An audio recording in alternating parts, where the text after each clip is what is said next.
আসসালামু আলাইকুম সবাইকে, আশা করি সবাই ভালো আছেন। আমরা ভালো আছি। তো আমি আজকে একটা ভর্তার রেসিপি দেখাবো। তো এই হচ্ছে মূল উপকরণ। তো এখানে আমি রসুন, কাঁচামরিচ আর লবণ আর কচু পাতা একদম ধুয়ে সুন্দর করে কড়াইয়ে উঠাইয়া তারপরে আপনাদেরকে দেখিয়ে দিচ্ছি এখানে আমি কি কি দিলাম। তো মরিচ কিন্তু খুবই কম এখানে দিয়েছি, যেমন 5-7টা হবে, এর বেশি হবে না। তারপরে তো আমি সিদ্ধ দিয়ে দিয়েছি চুলা ধরিয়ে। এখন কিছুক্ষণ সেদ্ধ করে নেওয়ার পরে আপনাদের দেখিয়ে দেব। তো আশা করি শুরু থেকে শেষ পর্যন্ত আপনারা দেখবেন, দেখলে অবশ্যই বুঝতে পারবেন যে আমি কিভাবে ভর্তাটা তৈরি করে ফেললাম। তো আগে আগেই যদি কেটে কেটে কেউ দেখেন তাহলে কিন্তু অবশ্যই বুঝতে পারবেন না কোথা থেকে শুরু হলো কিংবা কোথা থেকে শেষ হলো। তারপরে দেখুন কতগুলো আমি কিন্তু কচু পাতা দিয়েছিলাম এখানে। তো সিদ্ধ হয়ে দেখেন কতটুকু হয়ে গেছে। তো আরও কিন্তু কমে যেতে যাবেই, অবশ্যই কমে, কারণ হচ্ছে যে এইগুলো হচ্ছে সবজি কিংবা পাতা জিনিস, শাক পাতা সবসময় কমে যায়। তারপরে তো পানিটা এখনো শুকায়নি, আর একটু শুকাবে। তো এভাবে আমি একদম কম আঁচে দিয়ে ঢেকে ঢেকে সিদ্ধ করে পানিটা শুকিয়ে ফেলবো। আসলে জোরে জাল দিলে হবে কি যে পানিটা একদম শুকিয়ে যাবে আর আমার কড়াইটা একদম পুড়ে যাবে, যার কারণে আমি খুব কম করে চুলার জালটা দিয়ে এভাবে সিদ্ধ করে নিচ্ছি। তো যত পানি শুকাবে তত কিন্তু আমার এই কচু শাকটুক অল্প একটু হয়ে যাবে। তো দেখুন এখন কিন্তু ঢাকা দিতে পারলাম, আর প্রথমে কিন্তু আমি ঢাকা দিতে পারিনি, কমে যাওয়ার কারণে আমি ঢাকা দিতে পেরেছি। তো এখন আমি আবারও নেড়ে নেড়ে দেখিয়ে দিচ্ছি আপনাদের। দেখুন পানিটা কিন্তু আমার শুকিয়ে গেছে, কিন্তু তবু আমি নেড়ে নেড়ে আরও পানি শুকাবো। আর পানিটা যদি ভালো করে শুকাই ভর্তাটা একদম আঠালো টাইপের হয়ে যাবে। তো খুসুনের মাথা দিয়ে আমি এভাবে করতেছি যাতে যেন সিদ্ধ পাতাগুলো ভালো করে গলে যেতে পারে, যার কারণে এভাবে আমি খুসুনের মাথা দিয়ে নেড়ে নেড়ে দেখাচ্ছি আপনাদের। তো এখন আর কোনো ঢাকা দিতে চাইলাম না, তারপরও মনে হলো যে আর একটু মনে হয় সিদ্ধ হবে, এজন্য আর একটু আমি ঢাকা দিয়ে রেখে দিয়েছি। তো দেখুন এবার কিন্তু একদম শুকিয়ে গেছে পানিটা।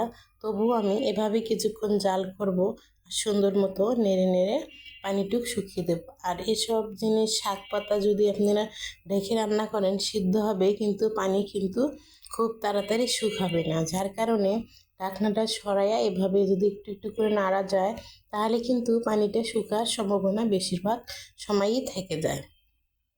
তো আমার কিন্তু একদমই শুকিয়ে গেছে পানি, আর আমি এটাকে কিছুই করব না, জাস্ট আপনাদের দেখিয়ে দিচ্ছি যে কীরকম পানিটা শুকালো। ঠিক এই পর্যায়ে আসলে কিন্তু আপনারা আর ঢাকনা দিবেন না, তো না দিয়েই সুন্দর করে নেড়ে একদম নামিয়ে ফেলবেন। তারপরে এখানে আমি কিছু শুকনো মরিচ নিয়ে নিয়েছি, কারণ কচু জিনিসে যদি ঝাল না হয় তাহলে কিন্তু খেতে অবশ্যই ভালো লাগবে না, যার কারণে আমি এখানে পরিমাণ মতো শুকনো মরিচ নিয়ে নিয়েছি। আর এগুলো তো বাচ্চারা খেতে পারবে না, বড়দেরই খেতে হবে, যার কারণে ঝাল দিলেও সমস্যা নাই। তো আমি এই মরিচগুলো ভেজে একদম ভেঙে ভেঙে নিচ্ছি এটার সাহায্যে। আসলে এটার সাহায্যে ভাঙতেই সুবিধা, আর হাত একটা বেশি একটা জ্বলবে না, যার কারণে আমি বেশিরভাগ সময়ে এটা দিয়ে কাজ চালিয়ে যাই। কিন্তু এটা আমার ভাঙা, যার জন্য পুরোটা আপনাদের দেখাইতে পারতেছি না। তবু যদি আপনাদের চোখে পড়ে ভাঙাটা তাহলে কিছু ভাববেন না। আসলে এই জিনিসটা আমাদের দেশ ছাড়া এখানে কোথাও পাওয়া যায় না, যার কারণে আমি কিনতেই পারতেছিলাম না।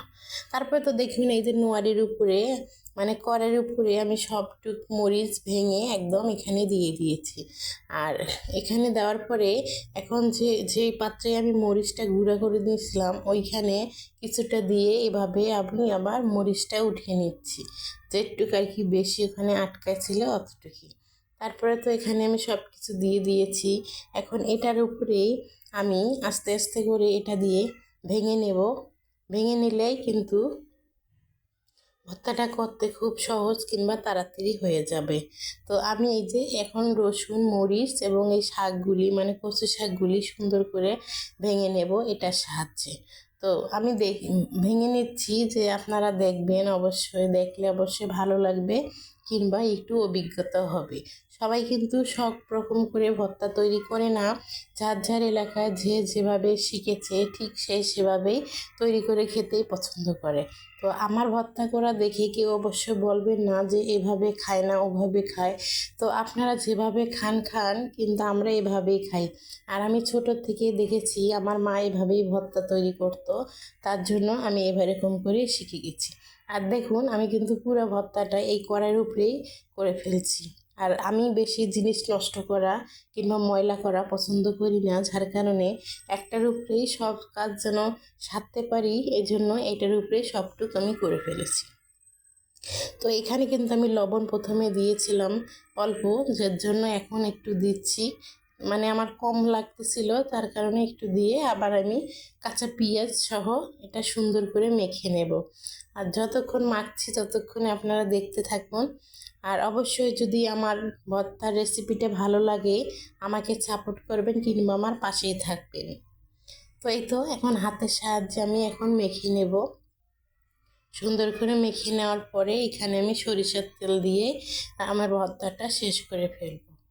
তো এই তো পেঁয়াজটা কিন্তু কাঁচা দিলেও বেশি ভালো লাগে খেতে, তো আমিও কাঁচা দিয়েছি। তো আপনারা ভাজতে চান তাহলে অবশ্যই ভাজতে পারেন। তারপর এখানে সরিষার তেল দিয়ে হাতে মেখে নিচ্ছি। দেখুন কত সুন্দর লাগতেছে, খেতেও অবশ্যই ভালো লাগবে।